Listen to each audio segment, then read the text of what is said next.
good day sa inyo mga katiktik. Ngayon, maglalagay tayo ng screen protector.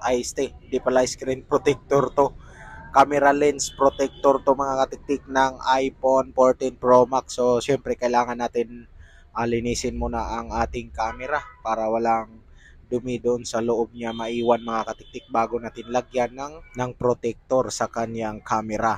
So, dapat maigi, malinis, maigi mga katiktik para wala talagang maiwan na alikabok dyan. Kasi pag merong alikabok maiwan, hindi mo na yan mapupunasan mamaya kapag mailagay na natin ang ating protector sa lens.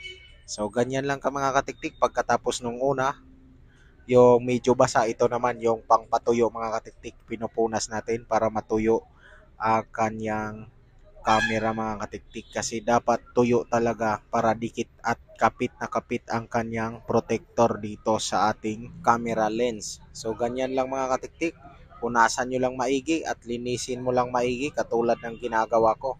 Ganyan lang ang paglinis niyan mga katiktik. At syempre, pagkatapos na natin malinis, kuhanin na natin yung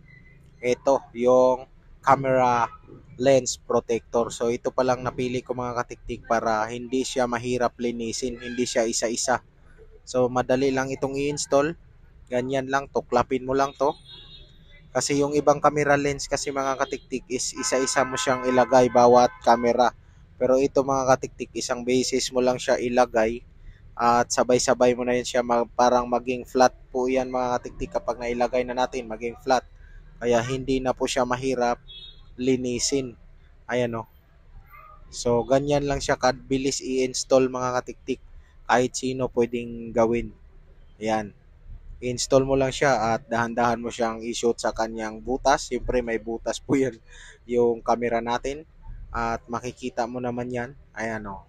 Sakto na po siya. At siyempre kailangan mo siyang i-press. Kasi meron siyang dikit doon sa tinanggal natin para yung double-sided. So meron siyang dikit mga katiktik. At syempre ayusin ko lang yung rubber dito. Ayan, naayos ko yung rubber. So yun, na-install na natin mga katiktik. Ganyan lang kadali mag-install nito. Yung mahirap lang dito is yung paglilinis. Pero yung pag-install, hindi po mahirap, napaka-bilis lang. So yun, di ka na mahirapan. Pag nilinis mo yung camera mo, hindi ka na mahihirapan kasi isang flat na lang po sila o isang surface na lang po sila mga katiktik. Ayan o, kita mo naman o. Hindi katulad nung isa-isa, is isa-isa mo silang lilinisin. Ayan, isang flat na lang po at hindi na po sisiksik dyan ang mga dumi. Kaya yan ang napili kong camera protector, camera lens protector. So yan, kita nyo naman mga tiktik ko. Goods na goods yung pagka-install natin.